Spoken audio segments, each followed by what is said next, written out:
Good afternoon, ladies and gentlemen. I am Specialist Blum, your narrator for today's ceremony. On behalf of Colonel McPherson, Commander, United States Army Aeromedical Research Laboratory, I welcome you to the retirement ceremony for Dr. Thomas Harding. Today, we pay special tribute to Dr. Harding on the occasion of his retirement from federal service, culminating over 41 years of faithful and honorable service to the country. Dr. Harding's complete bio can be found in your program. Please rise for the entrance of the official party and remain standing for the playing of the national anthem and the invocation given by Chaplain Scott Kennis.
Ladies and gentlemen, Chaplain Scott Kennis.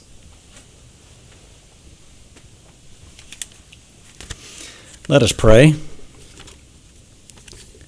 Lord, we are gathered here today to acknowledge the faithful federal service of some 4 decades by Dr. Thomas Harding.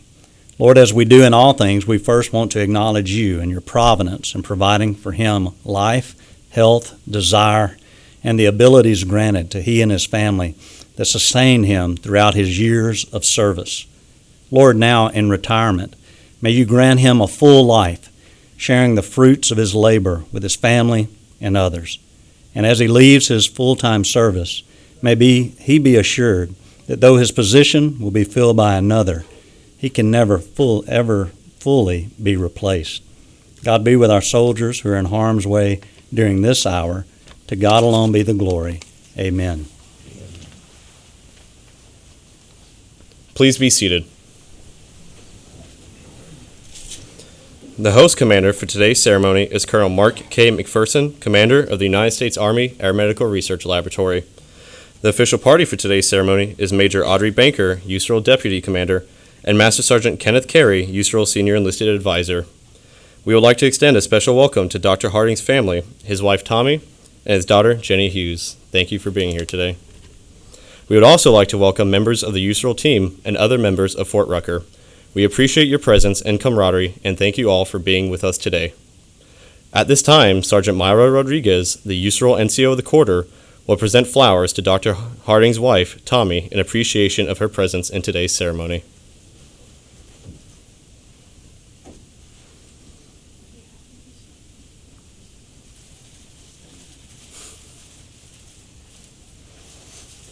Dr. Harding, please take your place of honor.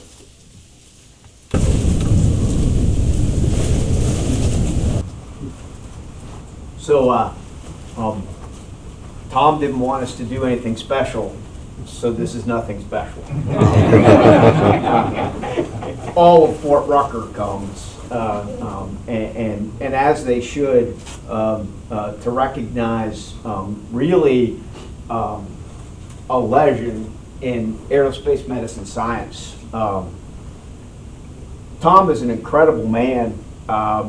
It's a great honor for me to preside over this, but it's also, quite honestly, kind of sad. It's sad for me to see Tom leave this place that I know he has poured his heart and soul into, and that he loves very dearly, and that loves him back. So that said, I'll spend a little bit of time just teasing him, because that's what we do, right?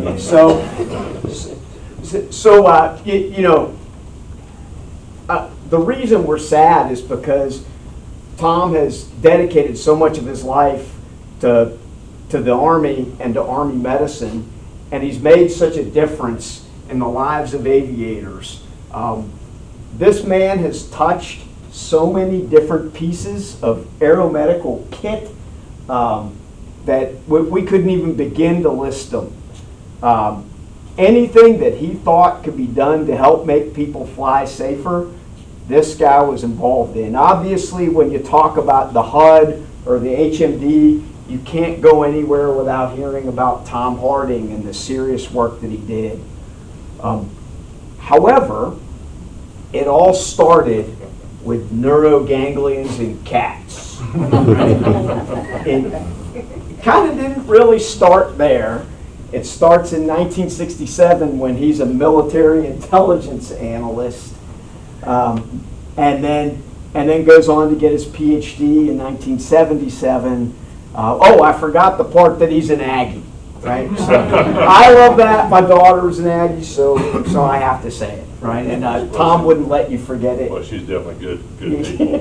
That's right. Anyway, so I was teasing Tom before he came up that any cats ought to be scared whenever he gets nearby. If you look through his early papers, they're fraught with animal science. Yes, they are.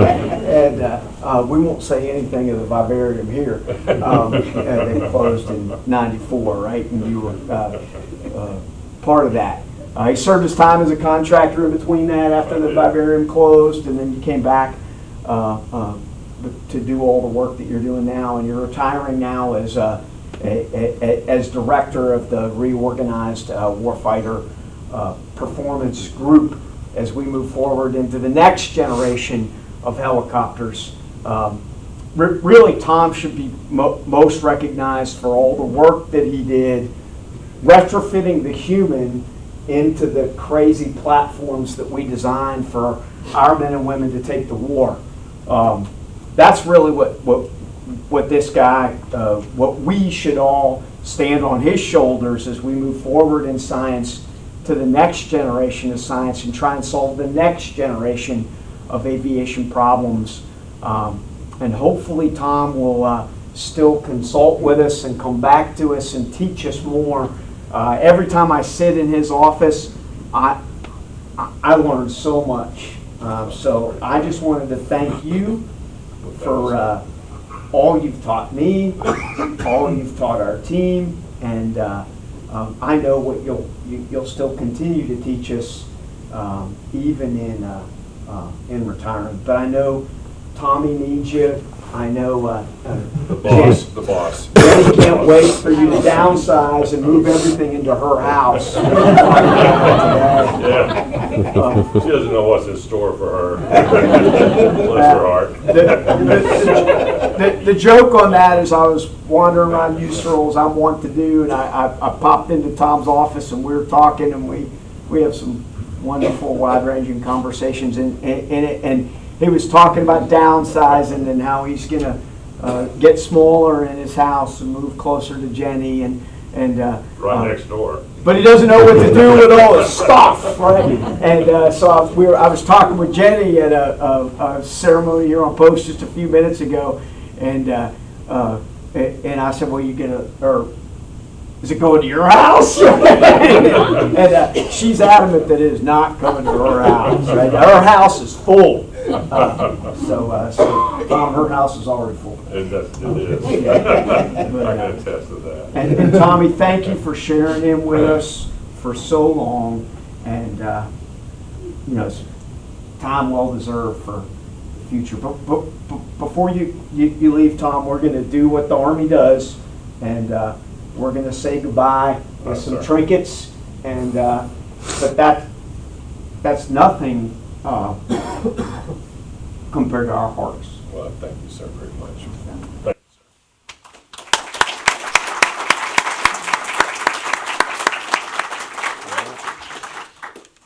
At this time, Colonel McPherson will present Dr. Harding with a Knight of the Honorable Order of St. Michael Award. Lieutenant Colonel Seth Swartz, Chair of the Awards Committee, Aviation Center Chapter, Army Aviation Association of America, will assist in the presentation of this prestigious award for time-honored aviators.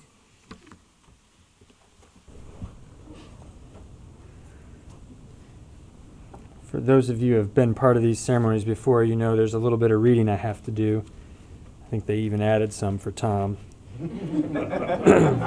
I left my water over there. I might need it. Fortunately, you don't have to say all his papers. That's I mean, true. like That's true. pages and pages. So, and also for those of you who've been around a little bit, you know that this is one of those awards that Tom has taken great pride in giving to others as they've left. And so it's only fitting that that he receive it himself, and that I've just considered it an honor to be able to be part of this today. All right. The Order of St. Michael recognizes individuals who have contributed significantly to the promotion of Army aviation in ways that stand out in the eyes of the recipient's seniors, subordinates, and peers. These individuals must also demonstrate the highest standards of integrity and moral character, display an outstanding degree of professional competence, and serve the United States Army aviation community with distinction. St. Michael is referred to in biblical writings as an archangel who wages war against evil. He is known as the heavenly prince and champion charged specifically to guard and defend others. He is legendary as the leader of angels who fought a war in heaven and conquered the dragon and cast it down from the skies. St. Michael's battles are an allegory of the struggle between good and evil. Throughout the centuries, St. Michael has been depicted with a sword fighting or standing over a conquered dragon. The legendary image of St. Michael defeating the dragon exemplifies the bravery and gallantry that we associate with aviation soldiers and those who support them. St. Michael was assisted by other archangels in his ultimate defeat of evil. St. Michael and his angelic warriors demonstrate the boldness and resolve of aviation on the battlefield. Today, those who support the Army aviation community are viewed as an integral component of the success our warriors experience on today's battlefields around the globe.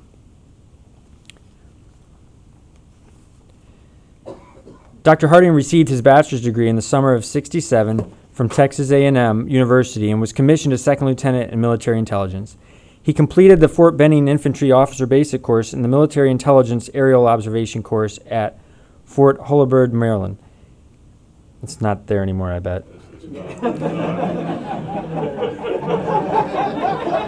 All those places. It's long gone. But you're still here. That's good. He was assigned as an intelligence analyst with the Special Activities Division in an unmarked CIA building in the Washington, D.C. Navy Yards. This was during the height of the Cold War, and his specialty was tactical Soviet offensive missile systems, mainly Scuds. Following his active duty stint, he returned to Texas A&M and received his master's degree in the summer of 1971. He was accepted into the PhD program at Purdue University and completed his coursework in 1974 and conducted his PhD research in visual physiology in Dr. Christina Enroth Kugel's laboratory in the Department of Biomedical Engineering at Northwestern University in Evanston, Illinois. He received his PhD in 1977, that's when I was born, and submitted a postdoctoral proposal to the National Eye Institute. And I'm old.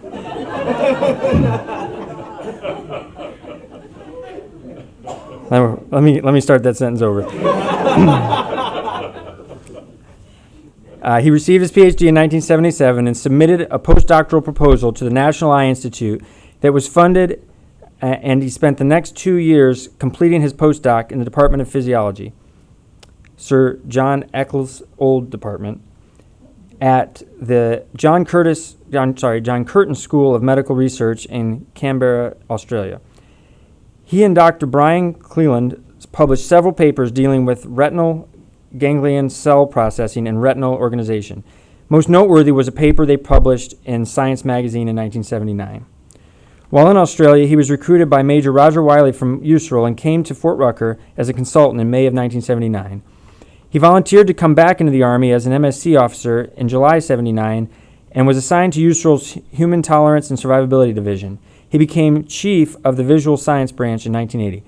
Most noteworthy was the branch's involvement in the development of the Apache IHADS based on the research conducted by Ed Rash and Bob Verona.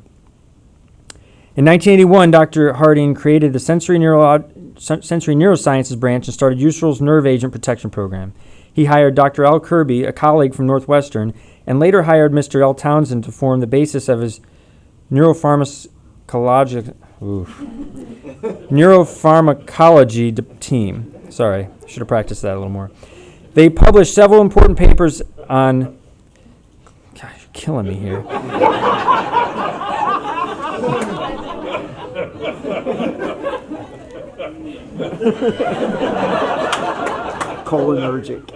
Cholinergic processing. Thank you. Phone a friend. In the visual system, including a seminal paper appearing in Science magazine in 1983. In 1984, Dr. Harding met the love of his life, Tommy, and soon thereafter decided that the Wiregrass community was home. He gave up his Army commission for a second time and became a GS-14 civil service employee. In 1994, the Sensory Neurosciences branch and the USROL Animal Vivarium were eliminated in their entirety due to a reduction in force, and Dr. Harding came back as a contractor with Universal Energy Systems within a week or two after losing his civil service job. He worked for Ed Rash in the Visual Science branch. Along with Steve Martin, Howard Beasley, and Bill McLean, he worked in electro-optics and on several Army initiatives, including the AH-66 Comanche program. For 12 years, he was also the Fort Rucker area program manager for UES. In 2006, an opportunity arose, and once again, he became a civil service employee at USROL. In 2007, he became director of the Sensory Research Division, a position he held for the next 7 years. Because of the many IED casualties in Iraq and Afghanistan, his research mainly centered on blast protection, especially blast eye protection and the primary blast protection provided by combat eye protection designs. In 2014, Dr. Harding started a new avenue of research dealing with computer modeling of aviator performance in the degraded visual environment. In the past few years, he has published extensively on the computer modeling of aviator operational vision. Several of his publications deal with color display requirements of advanced cockpit display systems. In July of 18, due to USROL restructuring of its research divisions, Dr. Harding became director of USROL's Warfighter Performance Group, WPG, which combined the Vision Protection and Performance Division with the Auditory Protection and Performance Division and the Aircrew Health and Performance Division into one single entity. Today, Dr. Harding is retiring following nearly 41 years of service at USROL while serving in a broad variety of research and leadership positions. He has a unique perspective on USROL, having served here as a consultant, Army officer, civil service employee, contractor, and civil service employee once again as a retired annuitant. Thank you. I'm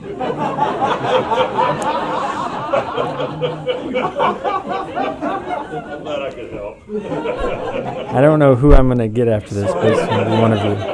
Dr. Harding has well over 100 scientific publications, including journal publications, book chapters, conference proceedings, and laboratory reports. At this time, the awarding officer from the Aviation Center chapter will present Dr. Harding with the Knight of the Honorable Order of St. Michael medallion. Appearing before a most arduous and discriminatory committee of tried and proven Army aviators and aviation patriots, be it known that Dr. Thomas Harding was found worthy of special recognition for outstanding contributions to the community of Army aviation and is thereby inducted as a Knight of the Honorable Order of St. Michael. The Archangel St. Michael is the embodiment of courage, justice, and gallantry. So, too, the aforementioned individual embodies these qualities and represents excellence in aviation. Therefore, the President of the Army Aviation Association of America acknowledges that this patriot is due special honor and respect for now and posterity. Given under my hand this 22nd day of 2020, President Bob Doerr, President, Army Aviation Association of America. Congratulations.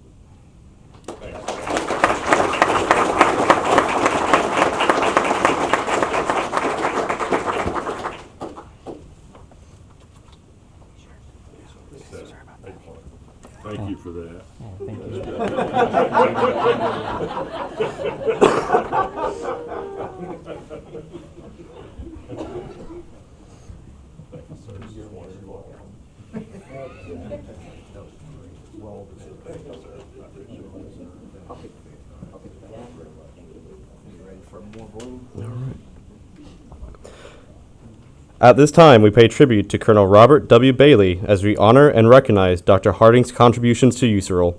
Colonel Bailey commanded the Aeromedical Research Laboratory from 1965 to 1967. He is in large part the architect that took the vision of Major General Neal and made it reality, both in terms of brick and mortar as well as the science programs in vision, acoustics, biomechanics, and soldier performance and health. As commander of USERU and USERL, Colonel Bailey was able to obtain and develop the personnel, equipment, and present facility that is now world famous for its outstanding contributions to the well-being of our soldiers and aviators. It is a fitting tribute that Dr. Harding is the recipient of this honor. His outstanding contributions have had a lasting impact on the warfighter and Army aviation medicine. It is with extreme honor that we formally induct Dr. Thomas Harding into the Colonel Robert W. Bailey Wall of Honor.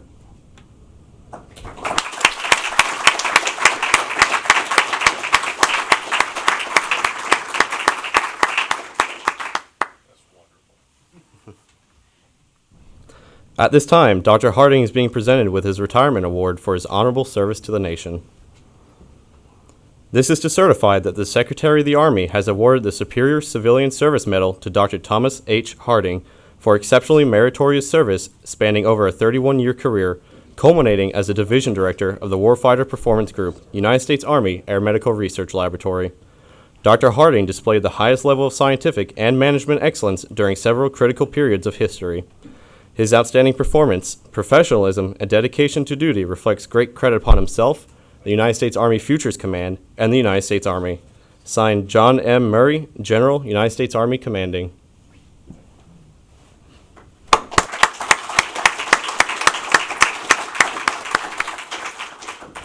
Dr. Harding is also being presented a Certificate of Retirement in recognition of more than 30 years of federal service and the MRDC Coin of Excellence.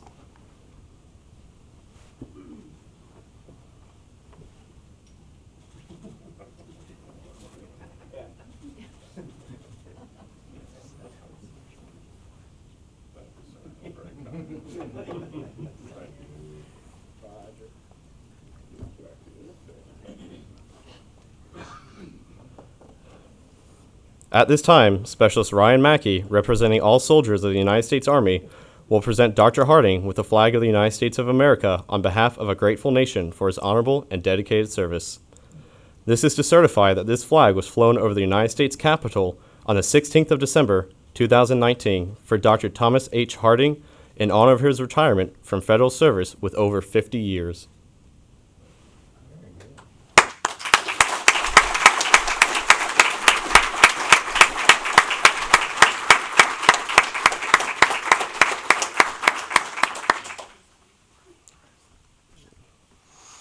Ladies and gentlemen, Dr. Thomas H. Harding, retired.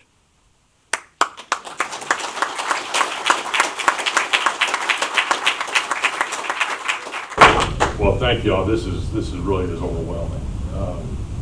Colonel Mack, I appreciate so much your kind words and your thoughtfulness and your leadership here has been incredible. I think USERL has been blessed over the last couple of commanders to have such great commanders come in with a vision for our future that's firmly entrenched in Army priorities, and I think God's blessed us with you and Colonel Taylor before you, and I'm just very happy to have you here, sir, and very proud to be associated with this laboratory. I've been very blessed in my career to be here for such a long time and to feel in so many different categories of employment, I guess you'd call it. from consultant to the Army to the civil service, the contractor, and then back to civil service again. And it was not easy, and they kept me coming back, and I appreciate that so very much. And with your permission, I'd like to introduce some guests. We've got some guests. Please. Here. Okay.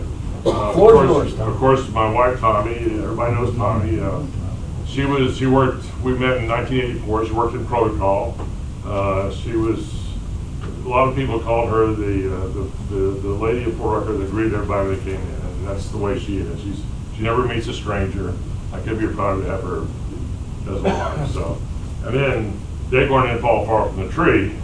because Jenny, my daughter, she's protocol chief here at Fort Rucker. So between the two of them, they probably got, I don't know, just watch your P's and Q's, that's all I got to say. Al Townsend has been such a blessing to me. He came here when Al Kirby and I worked, and Al Townsend, we worked in the camp research that you referred to. We were looking at nerve agents back then, and Al was just a blessing to us, and did some remarkable work, had Atomic Energy Commission's certification, did radioisotopes here, did all that kind of stuff, receptor binding studies. He did high performance molecular chromatography. All these things, I didn't know how to do any of that, but he and Al knew how to do it. And Al was just sorely missed over the years. Al passed away several years ago. And he was my colleague from Northwestern. He's the oldest friend I had in this area. I brought him down here from Northwestern, and very interesting guy. We always had this, when we were apart, we wrote some papers together, but we had letters back and forth. I remember I was in Australia, I get this letter from Playgirl magazine. They had rejected my centerfold picture.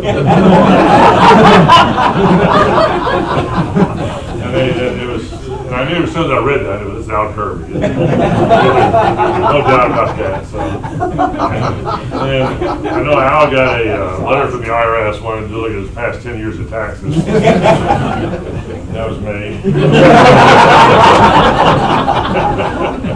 So we had all these little things going back and forth. When I hired him, I sent an envelope with a top secret cover on it. Kind of funny.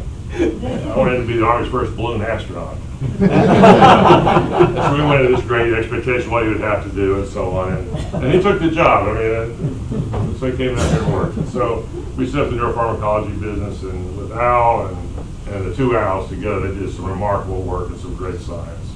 And I was very proud to be associated with you two guys. They sort of dragged me along. So anyway, then in the back we had Jeanette Stein. She's a longtime friend of the family. For you SEC fans, she had a son and grandson play linebacker for the Gators.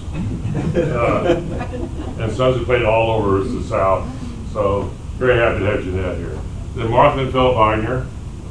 Phil's a retired aviator. Spent a lot of years, he was a Huey pilot, a Cobra pilot, and whatever other kind of pilot he was. And just very happy to have him. And I want to say this, that at least to the young people, hang around people who inspire you. You know, get around people that you look up to and make you a better person. If you do that, I think life's really going to be golden for you, because you're going to have a positive outlook on life. And I tell you, I'm always blessed to be around these old guys. Yeah, like Mike Nowicki here. He's a Cobra pilot in Vietnam, and Phil was I guess you were a Huey pilot, and then maybe a Cobra pilot in Vietnam too. I don't know. But they're both. Bob Portman back here. Bob and his wife married, longtime friends. He was a pilot in Vietnam. So these guys, I've always admired them and what they did. If you know the stories of them, and we got Conrad Stemple and Dale and his wife, and wonderful people, retired military, also pilot. Just all these guys. If you hang around these guys long enough, you know, you learn. There's people that put out their all for this country, and Tommy, when she was the foundation manager for the museum, I had the opportunity to write up. Well, she was supposed to write up.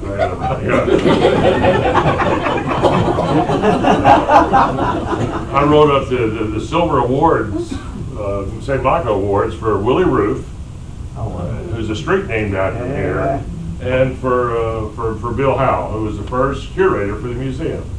And if you look in Liz's office, or you look in Vicky's office, you'll see a print that says Army 1 there, and you'll see a picture of Bill Howe. And Colonel Bill Howe, I tell you, he's a Clark Cable look-alike. So just a super guy. Of course, they're both passed on now, but so I had the opportunity to write up their Silver Award medals, and I can tell you that you're humbled when you read that, just what these guys have achieved. And so I was very blessed to do that. I skipped over Ed and Sharon Rash. Ed has been a mentor to me and an optics guru and everything else, and it's just been super to me. And we have worked together for a lot of years. Steve Martin and Howard Beasley couldn't make it today. But between those three and me, we did a lot of work for the Army, and I think I was blessed to be associated with Ed. So, did I miss anybody over here? I don't think so. Okay. Bill McLean's back there. I'm very proud to be on the same wall with Bill McLean. Let me tell you, this means a lot to me. I loved Colonel Bob Bailey like he was a father figure, and he was very important to this laboratory. This building is here because of Colonel Bob Bailey. He was a super guy. He was a commander here for about 11 years or something like that. He testified before Congress to make this come to fruition and all that. And so I was just very tickled to be associated with his wall. I mean, it's just, I don't deserve it, but I'm very tickled. And being underneath Bill McLean is appropriate because I can't tell you how many arguments Bill and I have had over all this. I have never won one of them. I tell you. So Bill's the obvious guy. So anyway, I was very tickled to be there with him. And so I have a lot of people to thank, and I know I'm going to miss some people. But first, let me say, I see John Crowley in the back. I want to say something about John. Nobody works harder for this laboratory than John Crowley. I am always amazed at your energy levels and how many balls you keep up in the air. And I just have been blessed to have you so energized into this lab and the things that you do. And I, for one, am very appreciative and look up to you. So thank you, John, for all your service here.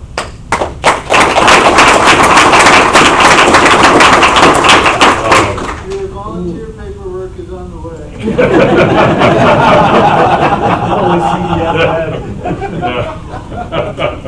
And Colonel McPherson, I tell you what, I'm very pleased because when he first came and became the commander here, he said that he said that aviation medicine was his life, and he really does mean that, and it is his life.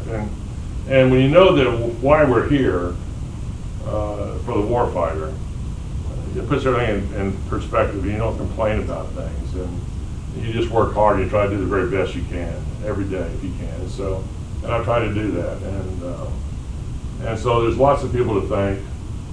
And so I'm not going to forget. I need to thank you. Thank you, Tommy. She said, "Don't forget to thank Vicki." Well, of course I wouldn't. Vicki has been my right hand since 2007 when she came over here. So she's been my administrative assistant for 7 years when I was director of the Central Research Division, the last year and a half with WPG. She looks out for me. She does everything for me. She is just wonderful to me, and I tell you what, I love her to death, and just thank you, Vicki. Let's see, Brad Erickson is here somewhere. Okay, Brad. Brad's kept me out of jail, I think. The jury's still out on that, but if I can escape today, we're okay. But he's been our financial guru. The guy's moved all the money back and forth. Unless you're a brilliant accountant, can trace all this movement back and forth. You know, because he does it. He just does like a shell game there, and it just all magically appears. And everything works, and so I'm very appreciative to him. Also for his stock market advice. He's somebody else that gives me bad advice.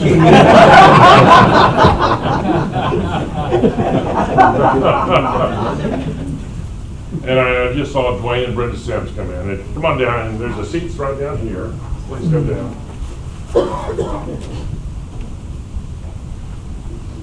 Dwayne is our Sunday school teacher, across the street neighbor, and is also executive pastor at Hillcrest Baptist Church, where we go to church. And so I'm very blessed to have you two here, and his wife's a fabulous musician, and I'm just very blessed to have you guys here. So thank you very much for coming. And I was talking about Brad. Mike and I agree that, he's a big Green Bay fan. Go into his office, he's got a green couch. You've got Green Bay stuff all over the place. I hate Green Bay. I'm a Cowboys fan, and I remember when the Cowboys played for the NFL championship way back in the day, and they had the frozen field, and they did all that cheating up there. And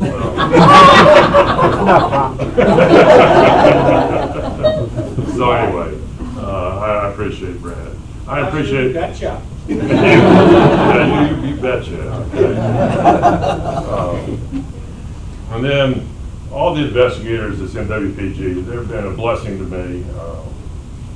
I could go through and name them all. I don't think I need to do that, but let me tell you that the ball is on our court. The General Rugen said that it's all about, for future work lives, it's all about cognitive offloading, and that's true. And that's what we do, and that's what we can do here. And so the ball's in our court to hit a home run, and we need to do that. And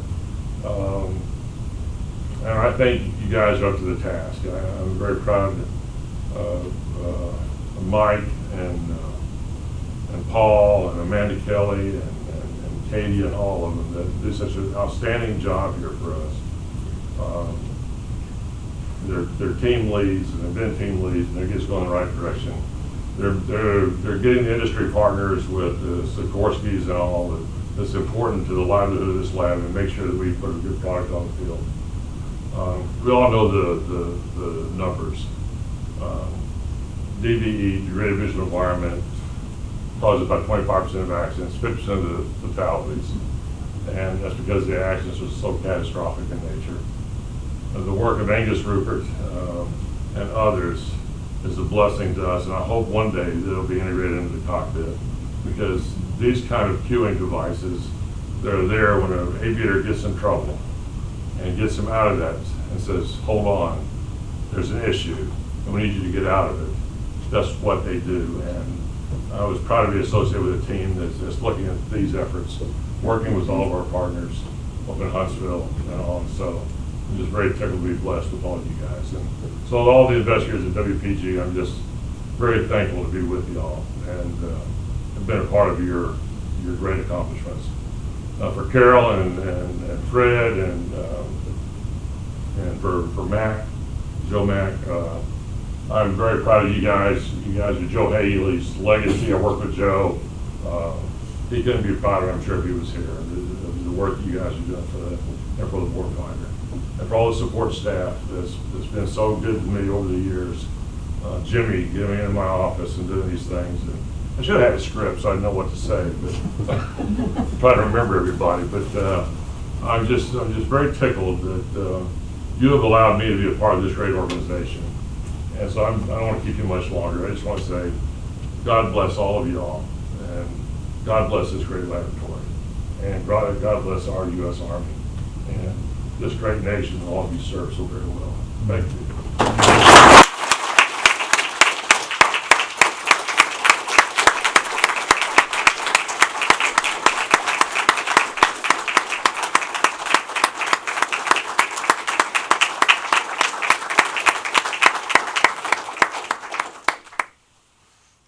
Ladies and gentlemen, please stand for the playing of the Army song.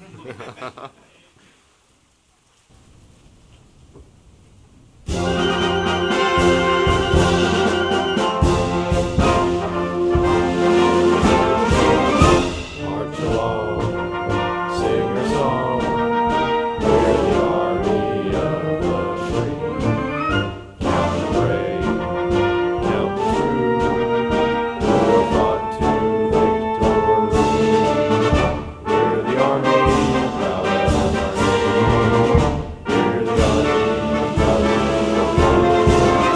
First to fly before the right and the nation. And the army goes rolling along. Proud of all we have done, fighting to the battle's won. And the army goes rolling along. And it's high, high, the army's on its way.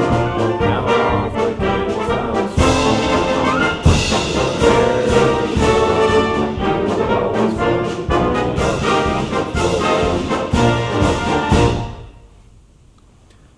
Ladies and gentlemen, this concludes today's ceremony. Please join Dr. Harding and his family in the Commander's Conference Room for a reception. Thank you for attending.